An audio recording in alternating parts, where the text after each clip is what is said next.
Hello everyone, welcome to विश्वास classes. इस video में हम लोग आरबीआई के रिसेंटली रिलीज पेमेंट विजन 2028 को डिस्कस करेंगे। आरबीआई ग्रेड बी एग्जाम में जब आपका डिस्क्रिप्टिव आंसर आता है, चाहे वो फाइनेंस में आए या इकोनॉमिक एंड सोशल इश्यूज में आए या फिर डिस्क्रिप्टिव इंग्लिश में, ये टॉपिक तीनों सेक्शन के लिए इंपॉर्टेंट है।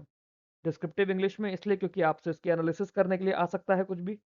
इकोनॉमिक एंड सोशल इश्यूज में इसलिए क्योंकि जब हम पेमेंट विजन की बात कर रहे हैं तो एक तरह से हम लोग डेवलपमेंट की बात कर रहे हैं, तो role of Reserve Bank in development, वहां पर ये टॉपिक फिट बैठता है। और आरबीआई अपडेट्स और बाकी आरबीआई से रिलेटेड कुछ भी फाइनेंस के सेक्शन में आपसे पूछा जा सकता है। तो तीनों ही सेक्शन के लिए ये वीडियो आप लोगों के लिए बहुत ज़्यादा ज़रूरी है। वीडियो को लास्ट तक देखिएगा। वीडियो की पीडीएफ मैं टेलीग्राम ग्रुप और चैनल्स में अपलोड कर दूंगा। आरबीआई ने रिसेंटली पेमेंट विजन 2028 लॉन्च करा है। पेमेंट विजन 28 डॉक्यूमेंट है ये, जिसकी थीम है shaping India's payment frontier. Shaping India's payment frontier document March 27 2026 को लॉन्च किया गया था। और ये क्या है? ये एक तरह का स्ट्रेटेजिक रोड मैप है जो कि इंडिया के पेमेंट एंड सेटलमेंट सिस्टम को किस तरह से हमें इवॉल्व करना है फर्दर दिसंबर 2028 तक। So the timeline is December 2028। इसमें आरबीआई का जो ट्रेडिशनल इश्यूज था, जो RBI time to time payment vision document launch कर रहा है सिंस 2021। पिछला जो पेमेंट विजन था वो 2025 का था, जिसे 2022 में लॉन्च करा था। जो आरबीआई का पिछला पेमेंट विजन था that was the payment vision 2025 and it was launched in 2022। अब पेमेंट विजन 2028 लॉन्च करा, जिसे हमने 26 में लॉन्च किया है। इसको रिलीज करा गया है payments and settlement system act 2007 framework के अंडर। इस एक्ट के अंदर आरबीआई इज बाउंड कि आरबीआई इंडिया के पेमेंट सिस्टम को डेवलप करेगा। कोर थीम क्या थी? थीम हमने देखी थी इसकी, शेपिंग इंडियाज पेमेंट फ्रंटियर। तो ये जो विजन है ना, it emphasises on consolidating and strengthening the existing robust payment infra while pioneering future innovation. तो तीन चीजें आ गई। पहला, जो एग्जिस्टिंग रॉबस्ट पेमेंट इंफ्रास्ट्रक्चर है हमारा, उसे फर्दर स्ट्रेंथन करना है। दूसरा, उसे कंसोलिडेट करना है। तीसरा, इनोवेशन भी देखनी है हमें फ्यूचर के लिए। जो पेमेंट विजन 2025 था उसके अंदर हमारे पास था एक्सपेंडिंग एक्सेस।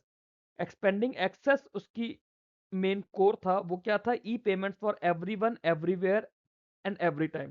4 ईज थे। यहां से हमने शिफ्ट करा है to deepening trust, resilience, security, efficiency and global competitiveness. तो पिछली बार हम लोगों ने बोला कि सबके लिए ई पेमेंट्स होना चाहिए।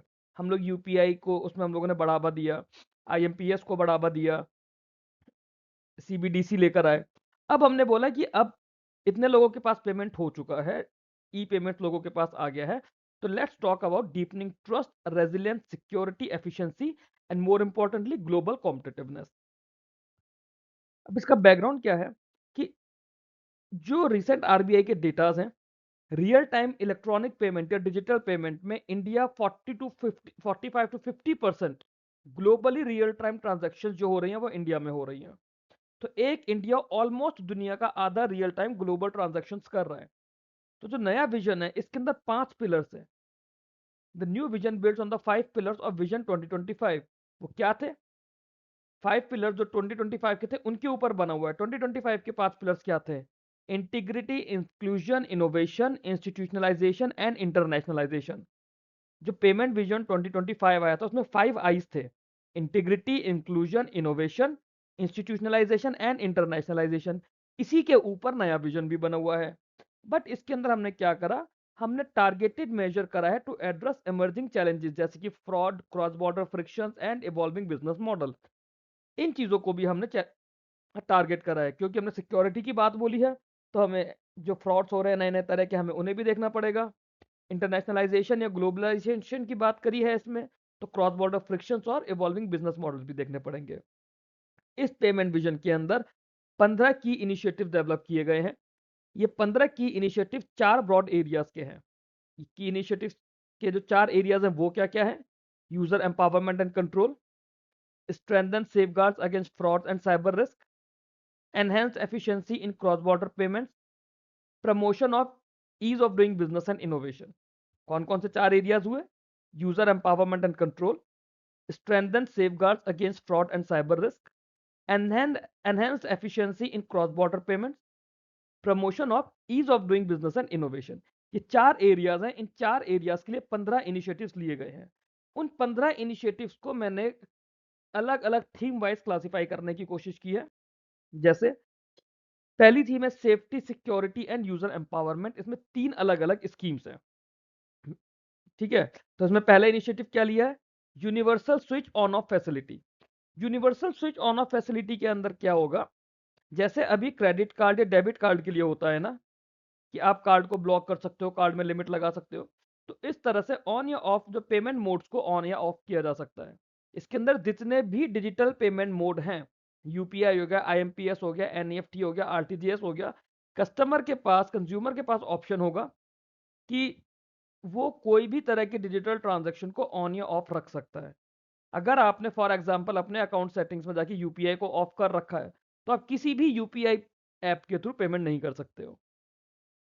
शेयर्ड रिस्पॉन्सिबिलिटी फ्रेमवर्क, इसमें क्या है कि जो कस्टमर का बैंक है वो और जो बेनिफिशियरी का बैंक है, तो जो अनऑथराइज डिजिटल पेमेंट ट्रांजैक्शन होगी उसमें दोनों को रिस्पॉन्सिबल बनाया जाएगा या उसकी रिस्पॉन्सिबिलिटी दोनों के ऊपर डाली जाएगी। जो इशूइंग बैंक है कस्टमर का बैंक, और जो बेनिफिशियरी बैंक है दोनों ही लोग उस अनऑथराइज डिजिटल पेमेंट की लायबिलिटी शेयर करेंगे, सो दैट अकाउंटेबिलिटी और फ्रॉड प्रिवेंशन हो पाए। साइबर की रिस्क इंडिकेटर्स, साइबर की रिस्क इंडिकेटर्स के अंदर क्या है कि एक ऐसा फ्रेमवर्क बनाया जाएगा ऑफ साइबर की risk indicators, specially non bank payment system operators के लिए। जो बैंक वाले पेमेंट सिस्टम ऑपरेटर्स है वो तो चलो ठीक है, जो non bank payment system operators हो गए जैसे एनबीएफसीज हैं, फिनटेक्स है, to strengthen proactive risk monitoring and cyber resilience, उनका रिस्क मॉनिटरिंग और साइबर रेजिलियंस को स्ट्रेंथन करने के लिए, प्रोएक्टिव होने के लिए। नेक्स्ट है हमारा इंक्लूसिविटी एंड एमएसएमई सपोर्ट। इसमें पेमेंट विजन क्या बोल रहा है? इसके अंदर बोला गया है कि जो ट्रेड्स है ना, ट्रेड रिसीवेबल्स डिस्काउंटिंग सिस्टम, उसमें इंटरऑपरेबिलिटी होगी। मतलब एक यूनिफाइड इंटरऑपरेबिलिटी करनी है ट्रेड्स प्लेटफॉर्म के अंदर, जिससे कि इनवॉइस फाइनेंसिंग का जो पार्ट है वो वो इंप्रूव हो जाए, उसकी एफिशिएंसी इंप्रूव हो जाए। इनवॉइस फाइनेंसिंग से क्या होता है? इनवॉइस इनवॉइस फाइनेंसिंग से क्या होता है, जो एमएसएमईज होते हैं उन्हें जो पैसा उनका फ्यूचर में आना है उसके अगेंस्ट में उन्हें लिक्विडिटी अभी मिल जाती है। Enhance liquidity for MSMEs, support factoring with recourse and extend benefit to export oriented MSMEs. फिर चेक मॉडर्नाइजेशन करना है। चेक मॉडर्नाइजेशन के अंदर दो चीजें हैं। पहला, जो चेक के सिक्योरिटी फीचर्स हैं हम उनको रिव्यू करेंगे, उन्हें स्टैंडर्डाइज करेंगे। तो इसमें अपडेटेड और स्टैंडर्डाइज सिक्योरिटी फीचर्स आएंगे पेपर चेक्स के लिए। दूसरा, इसमें इलेक्ट्रॉनिक चेक यूज करने की बात की गई है। ई चेक्स को एक्सप्लोर किया जाएगा that combine the legal reliability of paper check with the speed, efficiency and traceability of digital payment. Okay, cross border payments अगली इसके अंदर एरिया है। क्रॉस बॉर्डर पेमेंट के अंदर क्या बात हो रही है? कॉम्प्रिहेंसिव रिव्यू किया जाएगा क्रॉस बॉर्डर पेमेंट फ्रेमवर्क का। जो एग्जिस्टिंग फ्रेमवर्क है उसको रिव्यू किया जाएगा ताकि उसकी एफिशिएंसी, कॉस्ट, स्पीड और ट्रांसपेरेंसी बढ़ पाए। Publication of periodic thematic report, regular reports publish की जाएंगी क्रॉस बॉर्डर ट्रांजैक्शन से रिलेटेड, उनमें किस तरह का ट्रेंड चल रहा है, क्या कॉस्ट आ रही है, कैसी परफॉर्मेंस है। सिंगल विंडो ऑथराइजेशन मैकेनिज्म, ये बहुत इंपॉर्टेंट है। क्या? पेमेंट सिस्टम सेटलमेंट एक्ट और फेमा एक्ट के अंडर ऑथराइजेशन प्रोसेस को स्ट्रीमलाइन किया जाएगा। जो तरह तरह के तामझाम होते हैं उन्हें स्ट्रीमलाइन किया जाएगा, सिंप्लीफाई किया जाएगा और एक सिंगल अप्रूवल के थ्रू सब कुछ हो जाएगा। Ease of doing business and regulatory simplification, इसमें क्या क्या है? स्ट्रीमलाइनिंग रेगुलेटरी प्रोसेस, तो एक सिंप्लीफाई अप्रूवल और कंप्लायंस प्रोसेस होगा पेमेंट सर्विस प्रोवाइडर्स के लिए, किसमें? पीएसएस एक्ट और फेमा के अंदर। पेमेंट स्विचिंग सर्विस, पीएएसएस, एक सेंट्रलाइज सर्विस की जाएगी for seamless migration of recurring payment instruction. जहां पे हम स्टैंडिंग इंस्ट्रक्शंस लगा देते हैं ना नेट बैंकिंग से, या फिर ऑटो पे लग जाता है, तो उसके लिए एक सेंट्रलाइज सर्विस इंट्रोड्यूस करने की बात होगी। तो उसमें क्या है कि कस्टमर अगर बैंक स्विच करता है या फिर बैंक आपस में मर्ज करता है, तो उसमें एक्चुअली में अकाउंट पोर्टेबिलिटी भी होने लग जाएगी। This will enable true account portability. Exam में आता है कि आरबीआई के पेमेंट विजन के अंदर कौन सी थीम के अंदर ट्रू अकाउंट पोर्टेबिलिटी है? That would be payment switching service. फिर है lighter regulatory regime for small players. इसमें क्या है? Small payment system providers, SP आएगा। एक न्यू कैटेगरी आएगी, small payment system providers, SP. तो ये जो एसपी होंगे, they will operate under a light touch regulatory framework. Light touch regulatory framework होंगे। अब उसकी जो भी कंडीशंस होगी वो आरबीआई टाइम टू टाइम बताता रहेगा। फिर परपेचुअल रेगुलेटरी सैंडबॉक्स आएगा। Explore a continuous regulatory sandbox for small and innovative payment providers to encourage experimentation.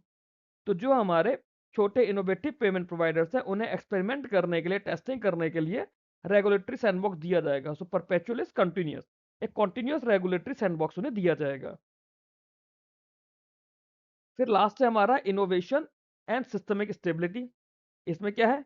Promotion of open and interoperable card system plus advance technologies. इसमें क्या होगा? हमारे open interoperable card payment systems होंगे और advance card technologies को use करेंगे। ये जो होंगे ना, दिस इंक्लूड्स एक्सप्लोरिंग वाइट लेवल solution in AEPS to expand reach in underserved areas. AEPS क्या है? Aadhaar enabled payment system. तो वाइट लेवल सॉल्यूशंस को भी लेकर आया जाएगा आधार इनेबल्ड पेमेंट सिस्टम में, सो दैट जो अंडरसर्व्ड एरियाज है वहां पर ज्यादा लोग हो पाए। वाइट लेवल से हमारा क्या मतलब है? जैसे हमारे वाइट लेवल एटीएम थे ना, कि प्राइवेट एटीएम कंपनीज थी, वो किसी स्पेसिफिक बैंक की नहीं थी, नॉर्मली प्राइवेट कंपनीज थी, वो एटीएम सर्विसेज दे रही थी। तो उन्हें अगर हम आधार इनेबल्ड पेमेंट सिस्टम के अंदर भी लेकर आए तो उसको भी एक्सप्लोर किया जाएगा। Then regulation of critical entities and other measures. Bring assisted payment service providers, AEPS, agents, business correspondent under appropriate oversight. तो इसमें क्या है? उनके ऊपर रेगुलेशन मेजर्स लगाए जाएंगे। Regulate critical payment entities, explore a domestic legal identifier for improve tracking of entities in payment ecosystem. तो एक डीएलईआई भी आएगा, डोमेस्टिक लीगल आइडेंटिफायर। अभी तक हमें डीएलआई के बारे में कोई कॉन्सेप्ट नहीं था एज सच हमारे पास। लीगल एंटिटी आइडेंटिफायर हम लोग किसके लिए यूज करते थे? जब एक पर्टिकुलर अमाउंट से ज्यादा पेमेंट हमारा इंटरनेशनल होता था। अब पेमेंट इकोसिस्टम में एंटिटीज को ट्रैक करने के लिए डोमेस्टिक लीगल एंटिटी आइडेंटिफायर भी आएगा। And it will enhance focus on payment research, training, AI and AIML enabled access to payment data for better oversight and innovation.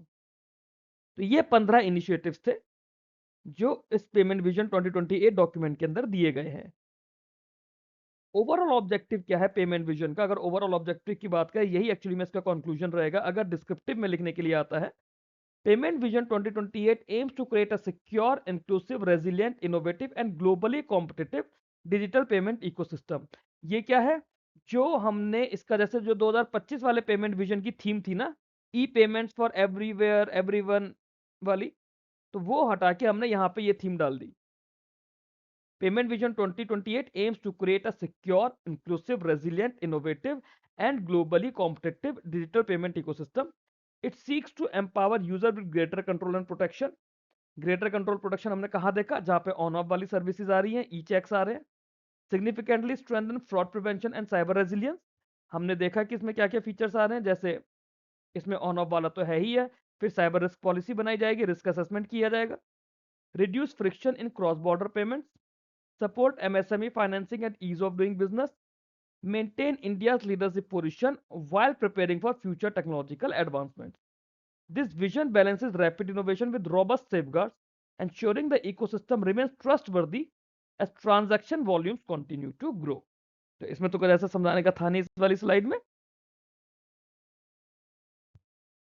That's all in this video. हमारे पास payment vision 2028 exam के लिए बहुत बहुत ज्यादा जरूरी है, चाहे आपका आरबीआई का एग्जाम हो, नाबार्ड का एग्जाम हो, या और भी कोई ऐसा एग्जाम हो जिसके अंदर ये पूछा जा सकता है। बैंकिंग इंडस्ट्री के जो बाकी एग्जाम्स हैं, आरबीआई असिस्टेंट का भी इवन एग्जाम आ रहा है, उसके लिए भी ये वीडियो बहुत ज्यादा जरूरी है। ये मेरे अलग अलग टेलीग्राम के चैनल और ग्रुप्स हैं, इसको आप लोग ज्वाइन कर सकते हैं अपनी कन्वीनियंस के अकॉर्डिंगली। आप लोगों को अगर वीडियो अच्छा लगा तो वीडियो को प्लीज लाइक कीजिए, चैनल को सब्सक्राइब कीजिए। वीडियो की अपडेट्स के लिए आप लोग बेल आइकन को प्रेस कर दीजिएगा, तो आपको सारी अपडेट्स आती रहेंगी, नोटिफिकेशंस आएंगे। That's all. Thank you very much for watching this video. Keep learning, keep growing.